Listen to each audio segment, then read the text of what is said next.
ਜਿਹੜੀਆਂ ਤਸਵੀਰਾਂ 'ਚ ਤੁਸੀਂ ਇੱਕ ਫੋਟੋ ਦੇਖ ਰਹੇ ਹੋ ਕਿ ਇੱਕ ਹਸਪਤਾਲ ਦੀ ਤਸਵੀਰ ਆ ਤੇ ਲੰਮੀ ਲਾਈਨ ਲੱਗੀ ਹੋਈ ਆ।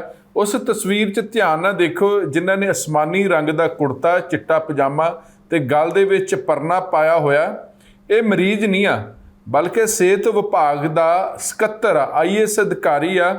ਰਾਤ ਸਰਕਾਰੀ ਹਸਪਤਾਲ ਦੇ ਵਿੱਚ ਗਏ, ਮਰੀਜ਼ ਬਣ ਕੇ ਗਏ ਕਿ ਪਤਾ ਲੱਗੇ ਕਿ ਰਾਤ ਨੂੰ ਡਾਕਟਰ ਜਿਹੜੇ ਨੇ ਸੇਵਾਵਾਂ ਕਿਹੋ ਜਿਹੀਆਂ ਦੇ ਰਹੇ ਨੇ, ਹਸਪਤਾਲ 'ਚ ਲੋਕਾਂ ਨੂੰ ਕਿਹੋ ਜਿਹੀਆਂ ਸੇਵਾਵਾਂ ਮਿਲ ਰਹੇ ਨੇ, ਕਿ ਜਿਹੜੇ ਡਾਕਟਰਾਂ ਵੱਲੋਂ ਪਰਚੀਆਂ ਤੇ ਦਵਾਈ ਲਿਖੀ ਜਾਂਦੀ ਆ ਉਹ ਹਸਪਤਾਲ 'ਚ ਉਪਲਬਧ ਹੁੰਦੀ ਆ। ਸਾਰੇ ਹਸਪਤਾਲ ਜਿਹੜੀਆਂ ਦੁਕਾਨਾਂ ਹੁੰਦੀਆਂ ਉਹ ਸਾਰੀਆਂ ਦੁਕਾਨਾਂ 'ਤੇ ਉਹ ਦਵਾਈ ਉਪਲਬਧ ਹੁੰਦੀ ਆ ਜਿਹੜੇ ਡਾਕਟਰ ਲਿਖਦੇ ਨੇ, ਜਾਂ ਫਿਰ ਇੱਕ ਅੱਧੀ ਦੁਕਾਨ 'ਤੇ ਹੀ ਦਵਾਈ ਮਿਲਦੀ ਆ, ਤਾਂ ਜੋ ਪਤਾ ਲੱਗੇ ਕਿ ਡਾਕਟਰਾਂ ਦੀ ਤੇ ਜਿਹੜੇ ਹਸਪਤਾਲ ਦੇ ਵਿੱਚ ਕੈਮਿਸਟ ਸ਼ਾਪ ਹੁੰਦੀਆਂ ਨੇ, ਦਵਾਈਆਂ ਵਾਲੀਆਂ ਦੁਕਾਨਾਂ ਹੁੰਦੀਆਂ ਨੇ, ਉਹਨਾਂ ਦੇ ਨਾਲ ਕੋਈ ਮਿਲੀ ਭੁਗਤ ਨਹੀਂ ਆ।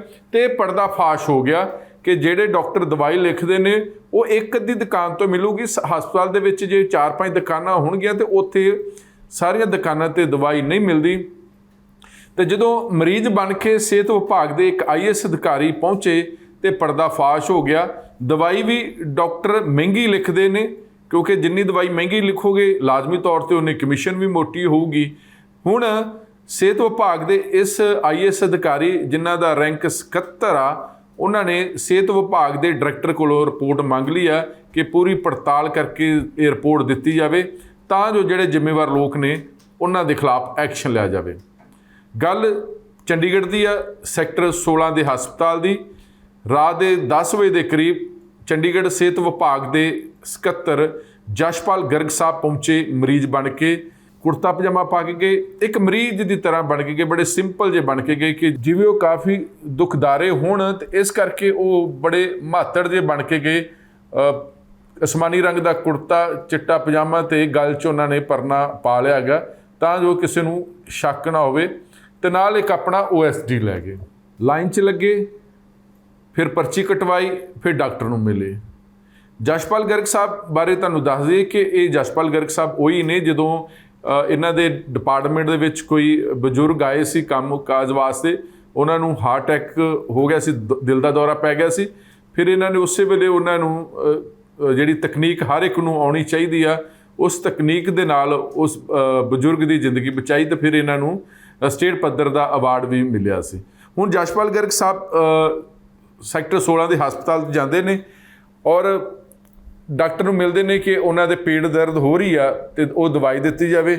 ਡਾਕਟਰ ਨੇ ਜੋ ਦਵਾਈ ਲਿਖੀ ਆ ਉਹ ਸਿਰਫ ਇੱਕ ਹੀ ਦੁਕਾਨ ਤੋਂ ਮਿਲੀ, ਕਿਉਂਕਿ ਅਕਸਰ ਇਹ ਕਿਹਾ ਜਾਂਦਾ ਹੈਗਾ ਕਿ ਸਰਕਾਰੀ ਹਸਪਤਾਲਾਂ ਦੇ ਵਿੱਚ ਜਿਹੜੇ ਡਾਕਟਰ ਦਵਾਈ ਲਿਖਦੇ ਨੇ ਉਹ ਇੱਕ ਦੀ ਦੁਕਾਨ ਤੋਂ ਹੁੰਦੀ ਹੈ ਤੇ ਉਹ ਮਹਿੰਗੀ ਹੁੰਦੀ ਹੈ। ਇਹ ਜਿਹੜਾ ਸੱਚ ਜਾਣਨ ਵਾਸਤੇ ਫਿਰ ਖੁਦ ਸਿਹਤ ਵਿਭਾਗ ਦੇ ਸਕੱਤਰ ਜਸ਼ਪਾਲ ਗਰਗ ਮਰੀਜ਼ ਬਣ ਕੇ ਜਾਂਦੇ ਨੇ ਔਰ ਉਹ ਐਮਰਜੈਂਸੀ 'ਚ ਚਲੇ ਜਾਂਦੇ ਨੇ। ਨਾਮ ਬਦਲ ਕੇ ਉਹ ਡਾਕਟਰ ਨੂੰ ਦੱਸਦੇ ਕਿ ਸਾਹਿਬ ਉਹਨਾਂ ਦੇ ਪੇਟ ਦੇ ਵਿੱਚ ਬਹੁਤ ਦਰਦ ਹੋ ਰਿਹਾ। ਡਾਕਟਰ ਨੇ ਜਿਹੜੀ ਸਲਿੱਪ ਲਿਖ ਕੇ ਦਿੱਤੀ ਹੈਗੀ ਆ, ਉਹ 'ਤੇ ਮੈਡੀਸਨ ਲਿਖ ਦਿੱਤੀ, ਨਾਲ ਇੱਕ ਸਿਰਪ ਲਿਖ ਦਿੱਤਾ ਹੈਗਾ। ਔਰ ਸਿਰਫ ਜਿਹੜਾ ਸੈਕਟਰ 16 ਦੇ ਹਸਪਤਾਲ ਦੇ ਵਿੱਚ ਦੁਕਾਨਾਂ ਨੇ, ਮੈਡੀਕਲ ਸਟੋਰ ਨੇ, ਸਿਰਫ ਉੱਥੋਂ ਹੀ ਮਿਲਦਾ ਹੈਗਾ। ਔਰ ਜਿਹੜੀਆਂ ਦੁਕਾਨਾਂ ਨੇ ਉੱਥੇ 3 ਦੁਕਾਨਾਂ ਦੱਸੀਆਂ ਜਾ ਰਹੀਆਂ ਨੇ, ਹਰ ਦੁਕਾਨ 'ਤੇ ਉਸ ਸਿਰਪ ਦਾ ਵੱਖਰਾ ਰੇਟ ਸੀ ਤੇ ਅਲੱਗ-ਅਲੱਗ ਬ੍ਰਾਂਡ ਸੀ। ਔਰ ਇਸ ਤੋਂ ਬਾਅਦ ਜਿਹੜਾ ਡਾਕਟਰ ਨੇ ਬ੍ਰਾਂਡ ਲਿਖਿਆ ਗਿਆ ਉਹ ਸਿਰਫ ਇੱਕੋ ਦੁਕਾਨ 'ਤੇ ਸੀ। ਔਰ ਦੂਜੀ ਗੱਲ ਕਿ ਜਿਹੜੇ ਦੂਜੇ ਦੁਕਾਨਾਂ ਸੀ, ਮੈਡੀਕਲ ਸਟੋਰ ਸੀ, ਉੱਥੇ ਦੂਸਰੇ ਕੰਪਨੀ ਦੇ ਸਿਰਪ ਮਿਲੇ ਸੀ, ਜਿਹੜੇ ਦੂਸਰੀ ਕੰਪਨੀਆਂ ਦੇ ਬ੍ਰਾਂਡ ਮਿਲੇ ਸੀ, ਔਰ ਰੇਟ ਵੀ ਵੱਖਰੇ ਸੀ। ਹਸਪਤਾਲ ਦੇ ਵਿੱਚ ਕਰੀਬ ਜਸਪਾਲ ਗਰਗ ਸਾਹਿਬ 1 ਘੰਟੇ ਦੇ ਕਰੀਬ ਰਹਿੰਦੇ ਨੇ, ਕੋਈ ਵੀ ਉਹਨਾਂ ਨੂੰ ਪਛਾਣ ਨਹੀਂ ਪਾਇਆ ਗਿਆ, ਕਿਉਂਕਿ ਬਿਲਕੁਲ ਸਧਾਰਨ ਸੀ, ਬਿਲਕੁਲ ਸਾਦੇ ਕੱਪੜੇ ਪਾਏ ਸੀ ਤੇ ਬਿਲਕੁਲ ਇੱਕ ਮਰੀਜ਼ ਬਣ ਕੇ ਗਏ ਸੀ। ਔਰ ਇਸ ਤੋਂ ਬਾਅਦ ਸਿਹਤ ਵਿਭਾਗ ਦੇ ਸਕੱਤਰ ਜਸ਼ਪਾਲ ਗਰਗ ਸਾਹਿਬ ਨੇ, ਜਿਹੜੇ ਡਾਇਰੈਕਟਰ ਹੈਲਥ ਨੇ ਚੰਡੀਗੜ੍ਹ ਦੇ, ਉਹਨਾਂ ਨੂੰ ਆਦੇਸ਼ ਦਿੱਤੇ ਕਿ ਪਤਾ ਕੀਤਾ ਜਾਵੇ, ਰਿਪੋਰਟ ਮੰਗ ਲਈ ਹੈਗੀ ਹੈ ਕਿ ਡਾਕਟਰ ਨੂੰ ਹੁਣ ਦੱਸਣਾ ਪਏਗਾ ਕਿ ਉਹਨਾਂ ਨੇ ਜਿਹੜੀ ਸਿਰਫ ਇੱਕ ਬ੍ਰਾਂਡ ਦੀ ਜਿਹੜੀ ਸਿਰਪ ਲਿਖੀ ਉਹ ਕਿਉਂ ਲਿਖੀ ਹੈਗੀ ਆ, ਔਰ ਉਹ ਸਿਰਫ ਇੱਕੋ ਦੁਕਾਨ 'ਤੇ ਕਿਉਂ ਉਪਲਬਧ ਸੀ, ਤੇ ਕਿਉਂ ਮਹਿੰਗੇ ਜਿਹੜਾ ਸਿਰਪ ਲਿਖਿਆ ਗਿਆ, ਤੇ ਨਾਲ ਕਿਉਂ ਨਹੀਂ ਜਿਹੜਾ ਸਿਰਪ ਦੇ ਵਿੱਚ ਸਾਲਟ ਜਿਹੜੇ ਹੁੰਦੇ ਨੇ, ਜਾਂ ਕੋਈ ਮੈਡੀਸਨ ਹੁੰਦੀ ਆ, ਚਾਹੇ ਗੋਲੀਆਂ ਹੁੰਦੀਆਂ ਨੇ, ਚਾਹੇ ਸਿਰਪ ਹੁੰਦਾ, ਉਹਦੇ ਉੱਪਰ ਕਿਉਂ ਨਹੀਂ ਸਾਲਟ ਲਿਖੇ ਗਏ ਕਿ ਕਿਹੜੀ ਇਹ ਮਿਸ਼ਰਣ ਦੀ ਦਵਾਈ ਜਾਂ ਇਹਦਾ ਸਾਲਟ ਕੀ ਆ। ਇਸ ਕਰਕੇ ਇਹ ਉਹਨਾਂ ਨੇ ਰਿਪੋਰਟ ਮੰਗ ਲਈ ਆ। 10 ਮਿੰਟ ਉਹ ਲਾਈਨ 'ਚ ਖੜੇ ਰਹੇ ਨੇ ਇਸ ਮਸਲੇ ਦੇ ਵਿੱਚ। ਕਰੀਬ 10 ਵਜੇ ਉਹ ਪਹੁੰਚੇ ਹੈਗੇ ਤੇ ਉਸ ਤੋਂ ਬਾਅਦ ਉਹਨਾਂ ਤੋਂ ਪਹਿਲਾਂ ਡਾਕਟਰ ਕੋਲ 6-7 ਮਰੀਜ਼ ਹੋਰ ਖੜੇ ਸੀ। 10 ਮਿੰਟ ਲੱਗ ਹੀ ਜਾਂਦੇ ਕਿ ਜੇ ਇੱਕ ਪੇਸ਼ੈਂਟ ਨੂੰ, ਇੱਕ ਮਰੀਜ਼ ਨੂੰ ਡਾਕਟਰ 2-2.5 ਮਿੰਟ ਵੀ ਲਵੇ ਤਾਂ ਲਾਜ਼ਮੀ ਤੌਰ 'ਤੇ 10 ਮਿੰਟ ਲੱਗ ਹੀ ਜਾਂਦੇ ਹੈਗੇ ਨੇ। ਔਰ ਸਭ ਤੋਂ ਵੱਡੀ ਡਾਕਟਰ ਨੇ ਉਹਨਾਂ ਦਾ OPD ਕਾਰਡ ਬਣਾਇਆ ਹੈਗਾ, ਫਿਰ ਇੱਕ ਇੰਜੈਕਸ਼ਨ ਤੇ ਇੱਕ ਮਕੈਨ ਸਿਰਪ ਲੈਣ ਦੀ ਵੀ ਸਲਾਹ ਦਿੱਤੀ ਹੈਗੀ। ਔਰ ਇਸ ਤੋਂ ਵੱਡੀ ਗੱਲ ਹੈ ਕਿ ਜਿੱਥੋਂ ਤੱਕ ਕਿ ਸਵਾਲ ਇਹ ਹੈ ਕਿ ਜਿਹੜੀ ਉੱਥੇ ਮੈਡੀਕਲ ਸਟੋਰ ਨੇ, ਇੱਕ 6 ਨੰਬਰ ਦੁਕਾਨ ਹੈ, ਉਹ 6 ਨੰਬਰ 'ਤੇ ਜਾਂਦੇ ਨੇ। ਇਸੇ ਦੁਕਾਨ ਦਾ ਕਹਿੰਦੇ ਕਿ ਵਿਵਾਦ ਵੀ ਚੱਲਿਆ। ਜਿਹੜੀ ਡਾਕਟਰ ਦੀ ਲਿਖੀ ਹੋਈ ਦਵਾ ਲੈਣ ਵਾਸਤੇ ਜਦੋਂ ਜਸ਼ਪਾਲ ਗਰਗ ਸਾਹਿਬ ਮੈਡੀਕਲ ਸਟੋਰ ਨੰਬਰ 6 'ਤੇ ਜਾਂਦੇ ਨੇ, ਉੱਥੇ ਸਿਰਪ ਜਿਹੜਾ ਡਾਕਟਰ ਨੇ ਲਿਖਿਆ ਉਪਲਬਧ ਸੀ, ਜਿਹਦੀ ਕੀਮਤ 227 ਰੁਪਏ ਸੀ।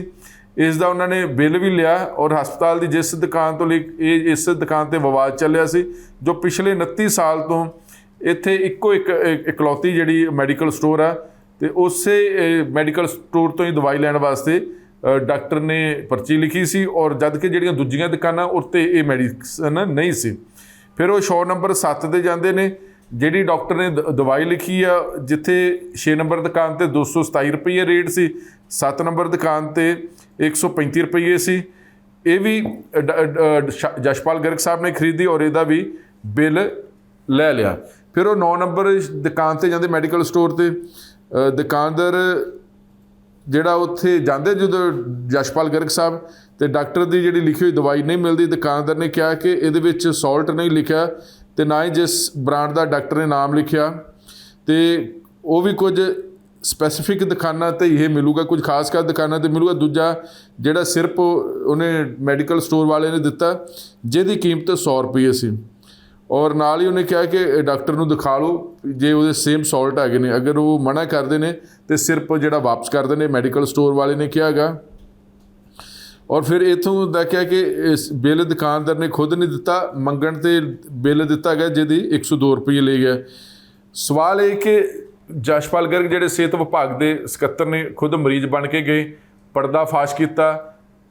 6 ਨੰਬਰ ਦੁਕਾਨ 'ਤੇ ਮੈਡੀਕਲ ਸਟੋਰ 'ਤੇ ਜਾਂਦੇ, ਉੱਥੇ 227 ਰੁਪਏ ਦੀ ਆ। 7 ਨੰਬਰ 'ਤੇ ਜਾਂਦੇ 135 ਰੁਪਏ ਦੀ ਆ। 9 ਨੰਬਰ ਦੁਕਾਨ 'ਤੇ ਜਾਂਦੇ ਨੇ, ਉੱਥੇ 102 ਰੁਪਏ ਦੀ। ਹੁਣ ਸਵਾਲ ਹੈ ਕਿ ਪਤਾ ਲੱਗਿਆ, ਪਰਦਾ ਫਾਸ਼ ਹੋ ਗਿਆ ਕਿ ਕਿਵੇਂ ਇਹ ਮਿਲੀ ਭੁਗਤਾ ਹੋ। ਸਭ ਤੋਂ ਵੱਡੀ ਗੱਲ, ਹੁਣ 15 ਦਿਨ ਦੇ ਵਿੱਚ ਜਸ਼ਪਾਲ ਗਰਗ ਨੇ ਰਿਪੋਰਟ ਮੰਗ ਲਈ ਹੈਗੀ ਆ ਕਿ ਜੋ ਸਿਰਫ ਡਾਕਟਰ ਨੇ ਲਿਖਿਆ ਉਹ ਵਾਲਾ ਜਿਹੜਾ ਸਿਰਪ ਆ, ਉਹ ਹਿਮਾਚਲ ਪ੍ਰਦੇਸ਼ ਦੇ ਜਿਹੜਾ ਪਰਮਾਣੂ ਆ ਉੱਥੋਂ ਤਿਆਰ ਕੀਤੇ ਜਾਂਦੇ। ਇਹ ਕਾਫੀ ਮਹਿੰਗਾ, ਜਦ ਕਿ ਜਿਹੜੇ ਬਾਕੀ 2 ਦੁਕਾਨਾਂ 'ਤੇ ਦਵਾਈ ਉਹ ਸਸਤੀ ਹੈਗੀ ਆ। ਇਸ ਲਈ ਸੈਕਟਰੀ ਨੇ ਹੁਣ 15 ਦਿਨ ਦੇ ਵਿੱਚ ਵੀ ਡਾਇਰੈਕਟਰ ਹੈਲਥ ਕੋਲੋਂ ਇਹ ਰਿਪੋਰਟ ਮੰਗੀ ਹੈਗੀ ਆ ਕਿ ਡਾਕਟਰ ਨੇ ਪੇਟ ਦਰਦ ਹੋਣ ਦੇ ਤੇ ਵੀ ਜਿਹੜਾ ਸਾਲਟ ਲਿਖਣ ਦੀ ਬਜਾਏ ਜਿਹੜਾ ਦਵਾ ਦਾ ਜਿਹੜਾ ਬ੍ਰਾਂਡ ਲਿਖਿਆ ਹੈਗਾ, ਜੋ ਅਲੱਗ-ਅਲੱਗ ਦੁਕਾਨਾਂ ਤੋਂ ਵੱਖਰੇ ਬ੍ਰਾਂਡ ਸੀ। ਔਰ ਇਹ ਵੀ ਕਿਹਾ ਕਿ ਬ੍ਰਾਂਡ ਦੇ ਮੁਕਾਬਲੇ 67% ਮਹਿੰਗਾ ਸੀ। ਇਸ ਲਈ ਸੈਕਟਰੀ ਹੈਲਥ ਨੇ ਲਿਖਿਆ ਕਿ ਕੀ ਮਰੀਜ਼ ਨੂੰ ਮਹਿੰਗੀ ਦਵਾਈ ਖਰੀਦਣ ਵਾਸਤੇ ਮਜਬੂਰ ਕਰਨਾ ਜ਼ਰੂਰੀ ਹੈ। ਇਸ ਮਸਲੇ ਦੇ ਵਿੱਚ ਜਸ਼ਪਾਲ ਗਰਗ ਨੇ ਕਿਹਾ ਕਿ ਕਾਫੀ ਸ਼ਿਕਾਇਤਾਂ ਮਿਲ ਰਹੀਆਂ ਸੀ, ਕਿਉਂਕਿ ਡਾਕਟਰ ਕੁਝ ਲੈਬ ਦਵਾਈਆਂ ਨੂੰ ਪ੍ਰਮੋਟ ਕਰ ਰਹੇ ਹੈਗੇ ਨੇ। ਔਰ ਇਸ ਕਰਕੇ ਉਹਨਾਂ ਨੇ ਸੋਚਿਆ ਹੈਗਾ ਕਿ ਕਿਉਂ ਨਾ ਇਹ ਰੰਗੇ ਹੱਥੀ ਫੜਿਆ ਜਾਵੇ। ਔਰ ਸਭ ਤੋਂ ਵੱਡੀ ਗੱਲ ਕਿ ਅਜਿਹੇ ਅਫਸਰਾਂ ਦੀ ਬੜੀ ਜ਼ਿਆਦਾ ਜ਼ਰੂਰਤ ਹੈ, ਕਿਉਂਕਿ ਹਸਪਤਾਲਾਂ ਦੇ ਵਿੱਚ ਖਾਸ ਕਰਕੇ ਮਰੀਜ਼ਾਂ ਦੀ ਬਹੁਤ ਜ਼ਿਆਦਾ ਲੁੱਟ ਹੁੰਦੀ ਆ। ਚਾਹੇ ਸਰਕਾਰੀ ਹਸਪਤਾਲਾਂ ਦੇ ਵਿੱਚ ਜਿਹੜੀਆਂ ਹੁੰਦੀਆਂ ਨੇ ਮੈਡੀਕਲ ਸਟੋਰ ਨੇ ਉੱਥੇ, ਔਰ ਜਿਹੜੇ ਪ੍ਰਾਈਵੇਟ ਹਸਪਤਾਲਾਂ ਦੇ ਵਿੱਚ ਮੈਡੀਕਲ ਸਟੋਰ ਨੇ ਉੱਥੇ ਵੀ ਵੱਡੀ ਲੁੱਟ ਖਸੁੱਟ ਹੁੰਦੀ ਆ। ਤੇ ਅਜਿਹੀ ਲੁੱਟ ਖਸੁੱਟ ਨੂੰ ਬਚਾਉਣ ਵਾਸਤੇ ਅਜਿਹੇ ਅਫਸਰਾਂ ਦੀ ਜ਼ਰੂਰਤ ਆ। ਪਿਛਲੇ ਦਿਨੀ ਪੰਜਾਬ ਵਿਧਾਨ ਸਭਾ ਦੇ ਸਪੀਕਰ ਕੁਲਤਾਰ ਸਿੰਘ ਸੰਧਵਾ ਉਹਨਾਂ ਨੇ ਵੀ ਜਿਹੜੇ ਮੈਡੀਸਨ ਆ ਉੱਥੇ MRP ਨੂੰ ਲੈ ਕੇ ਇੱਕ ਮੀਟਿੰਗ ਬੁਲਾਈ ਸੀ। ਤੇ ਕਿਉਂਕਿ ਸੈਂਟਰ ਦਾ ਐਕਟ ਹੈਗਾ, ਸੁਝਾਅ ਦਿੱਤੇ ਗਏ ਨੇ ਕਿ ਇਹਦੇ 'ਚ ਵੀ ਬਹੁਤ ਜ਼ਿਆਦਾ ਲੁੱਟ ਖਸੁੱਟ ਹੈ। ਕਿਤੇ ਦਵਾਈ 10 ਰੁਪਏ ਦੀ ਮਿਲਦੀ ਹੈ, ਉਹ ਦਵਾਈ 100 ਰੁਪਏ ਦੀ ਹੋ ਜਾਂਦੀ ਹੈ, ਉਹ ਦਵਾਈ 150 ਰੁਪਏ ਹੁੰਦੀ ਹੈ। ਤੇ ਲਾਜ਼ਮੀ ਤੌਰ 'ਤੇ ਜਿਹੜੇ ਅਜਿਹੇ ਅਫਸਰਾਂ ਦੀ ਜਿੱਥੇ ਜ਼ਰੂਰਤ ਆ, ਉੱਥੇ ਜਿਹੜੇ ਇੱਦਾਂ ਦੇ ਡਾਕਟਰ ਆ ਜਿਨ੍ਹਾਂ ਦੀ ਮਿਲੀ ਭੁਗਤ ਹੈਗੀ ਆ, ਉਹਨਾਂ ਦੇ ਖਿਲਾਫ ਵੀ ਸਖਤ ਤੋਂ ਸਖਤ ਕਾਰਵਾਈ ਕਰਨ ਦੀ ਜ਼ਰੂਰਤ ਹੈ। ਫਿਲਹਾਲ ਦੇਖਦੇ ਹਾਂ ਕਿ 15 ਦਿਨ ਬਾਅਦ ਜਿਹੜੇ ਡਾਕਟਰਾਂ ਦੀ ਜਾਂ ਮੈਡੀਕਲ ਸਟੋਰ ਵਾਲਿਆਂ ਦੀ ਜਿਹੜੀ ਸਾਂਝ ਜਗ ਜ਼ਾਹਰ ਹੋਈ ਆ, ਉਹਨਾਂ ਦੇ ਖਿਲਾਫ ਕਿਹੋ ਜਿਹੀ ਕਾਰਵਾਈ ਕੀਤੀ ਜਾਂਦੀ ਹੈ। ਫਿਲਹਾਲ ਤੁਸੀਂ ਇਸੇ ਤਰ੍ਹਾਂ ਦੇਖਦੇ ਰਹੋ ABC ਪੰਜਾਬ। ਤੁਹਾਡਾ ਬਹੁਤ ਬਹੁਤ ਸ਼ੁਕਰੀਆ।